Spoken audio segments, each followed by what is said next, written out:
Today I'm diving into a topic that a lot of artists struggle with. It's how to price our products. Whether it's prints, originals, or handmade goods, I'll walk you through my process and mindset on how to make sure that we're not undercharging anymore and that we're going to be profitable on our products. Because let's be real, pricing our products is such an emotional endeavor. We worry about being too expensive and not selling anything. But here's the truth. Your art has value, and pricing it fairly is all part of the process of making sure that you're valuing your skill, your worth, and your time. When I first started my business, I feel like I was basically guessing the price. Now I use a simple framework to balance out my time, my skill, and my market value. And with that framework, I like to break my pricing into 3 parts. But before getting into those 3 parts, I want to kind of see where our pricing could be starting at. And to do that, I do a lot of competitive researching because at this point, I'm just looking for a guideline on like where my products could be placed at or like what range where I can be placed at. I don't want to be guessing that my product is worth X amount. I want to be confident in where that baseline is. From there, I'll try to like go through some of the criteria that I'll look for, but we can get that in a sec. So the question is, how do we go about competitive researching? And it's simple as just going on Etsy or a website of a small business owner that you know sells similar products and just simply looking at what the cost or the price is. And competitive research is not only great for looking at pricing of what other people are pricing their products at, but it's also great to see like what they're making, what things are trending out there, how you can implement that to your own small business, and so forth. And so with competitive researching, I like to do this like maybe once or twice a year, especially with pricing, because I feel like with all the tariffs and the cost of supplies going up, you never know like how other people are going to action on that. And a majority of the time, I feel like I've been seeing a lot of price just skyrocket up, especially this year. So you always want to make sure that you're monitoring pricing of your competitors so that you're not undercharging yourself. But going back to the 3 criteria that I usually look for when it comes to pricing my product. So the first one being the material and the production cost. And this one's very simple. What is the cost of making the product? And so for me, as someone who makes products like stickers, I have to think about the ink, the paper, the shipping supplies, everything it takes to physically make the product. Second is the time and the labor. And this one is a cost that not a lot of people include, but they should, because your time is money. You want to estimate how long it takes you to create an item and then put a fixed hourly price on that. Even if you love what you do, again, your time is money. And then 3, the market value. Let's consider the demand of the product. If something is selling out fast, maybe you can consider raising the price a little bit. For example, if you're selling something that people love or need and it's not really sold elsewhere in the market, it's something that you can probably raise the price up a little bit. For example, I know a lot of people love these mystery blind boxes, and that's something that I ended up creating for myself. I created my own spin on it by creating these like mystery pouches filled with hot dog keychains that are influenced by my own dog. When I first started my business, I created a lot of just random hot dog items because I have a wiener dog, and a lot of people just like ate that up. They love a hot dog item, and so I wanted to make more than just stickers. I wanted something that is perceived more, so I created these hot dog pouches, mystery bags, and people love it. And because it's not something that you often see in the market of these hot dog ones, I decided to raise it a little bit higher than what I would traditionally price my keychains at. So with that, let's get an example of how I would price these hot dog keychains based off of these 3 criteria. First things first, let's do some competitive research. I'm gonna go through Etsy to see how people are pricing acrylic keychains. So I'm gonna be looking up cute acrylic keychains. And so you can see people are pricing at like $12 for a single keychain, another one being almost $8, $10. I'm just looking at like the cartoon ones because that's like something that I would sell more so than these like photographic looking ones. And another $12, $10. So I would say the range of keychains is about like $10 to $15. And I'm gonna go on the low end of $10 because that's actually what I'm pricing my keychains at the moment. And that's also to reiterate that you should constantly or routinely be doing competitive researching, because when I first launched these keychains, the $10 price point was more so in the middle, not so much on the low end. So again, you constantly have to look at how other people are pricing their products because you might be on the low end or you might be undercharging versus everyone else's price point. The next step is to figure out the price of how much it is to make the product and then also the shipping costs and everything in between.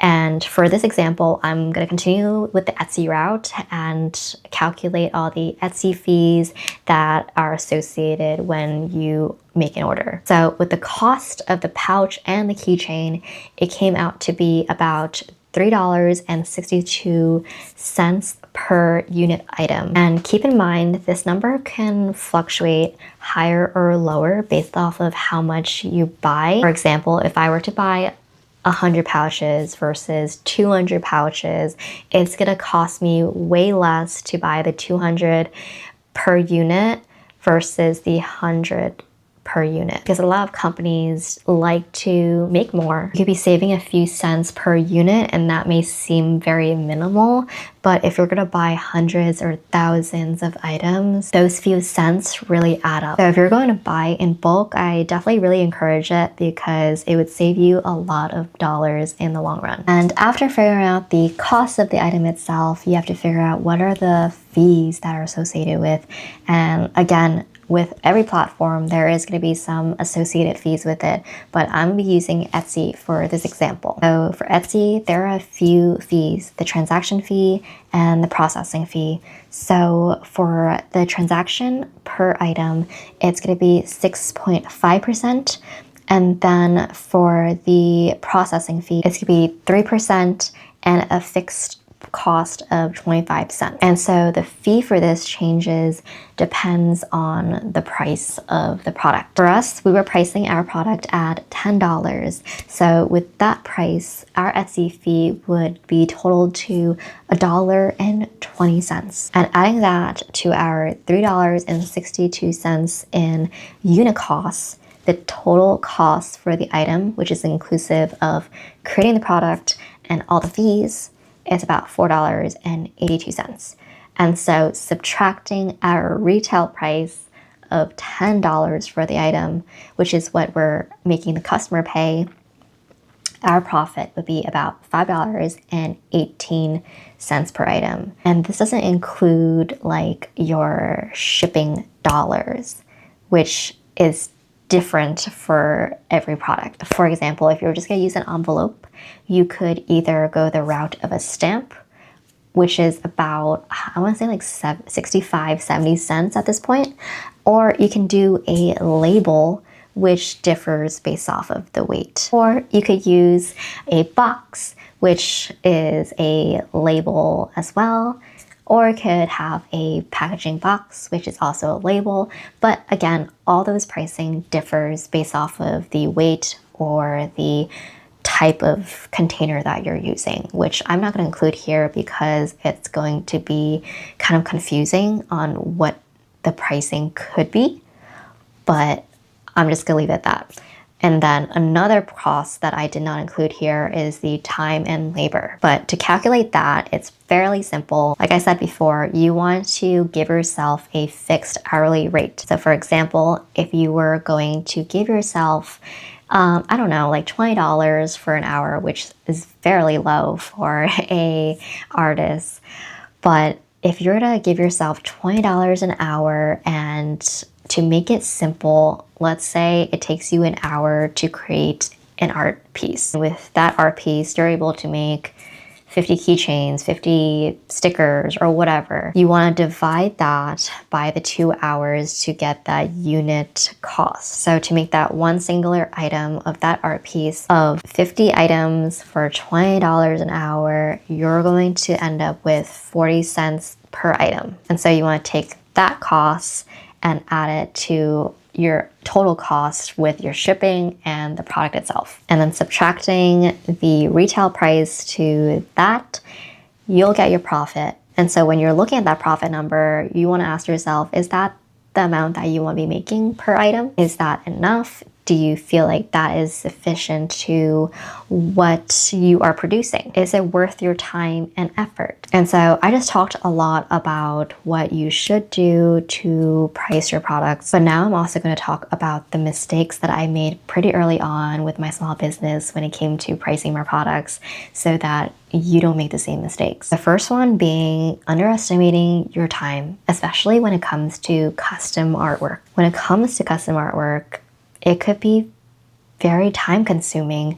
And so you want to be realistic with yourself on how long it will actually take you to create an item. Also, think about the amount of iterations that you're going to have to make for your customer to be happy. You could set that there is no iteration and you get what you get, or you can set a number of iterations that they can ask for, but you have to account that with your costs. All that to say that your custom work, your art, your work requires time. So going back to giving yourself a fixed hourly rate, this is the exact moment in which you would want to utilize that tactic. You as an artist should know yourself best and how long it takes to make something. So don't sell yourself short. The second mistake is not being organized with shipping and fees. If all you thought about is the product costs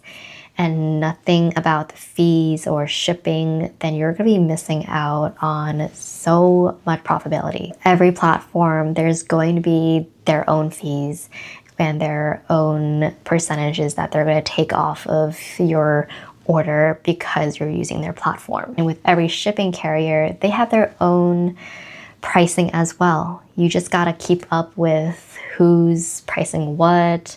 If there's changes to the fees, like with Etsy, it's an ever increasing fee. The last thing that you want to do is not calculate these small fees.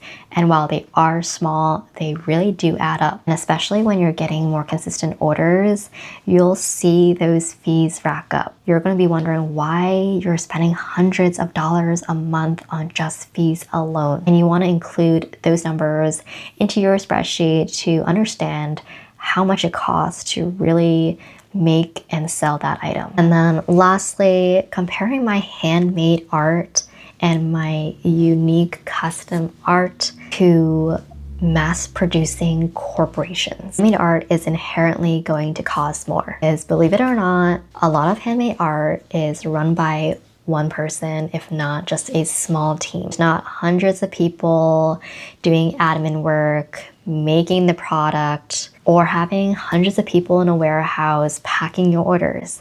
A small business is typically just one person behind the desk. And with handmade art, you're not making a million items that is typically made from a machine. You're making it by hand and you're making a small quantity of them. So the value of your handmade art is going to cost more than its machine counterpart. Remember, at the end of the day, you're selling your creativity, your story, your brand. You're not just selling a simple product. So rapid fire, final tips on how to feel confident with the pricing that you have for each of the product. So for one, I like to do a lot of test and learns, especially in markets, so that I can get immediate feedback. So on my table, I always have the pricing listed for each of the items. And I feel like customers are very blunt in telling me that my products, surprisingly, are priced too low. I'm always surprised when customers tell me that, because all I'm gonna do is raise it then if you think that it's too low. But at the end of the day, it really makes me think about, like, is it too low? And from there, I go back to square one. I go back to doing competitive researching to see if it truly indeed is too low. And if so, I gotta adjust. And conversely, if it's too high, I do the same thing, go back, see if it's too high. There are some times when it is high, but it is the right price. I have to remind myself sometimes that I did do the work, and after a lot of competitive researching, that's exactly what the price is. The challenge is sometimes is the person that's saying your products is too high might not be the right customer. I feel like the right customer will see the value of your art and won't think your price is too high. So that is the end of this video. Whether you are a small business that is just starting out or a veteran, hopefully you found this video helpful when it comes to pricing your product more accurately to what it should be. But until next time, don't forget to like, comment, subscribe for more videos like this.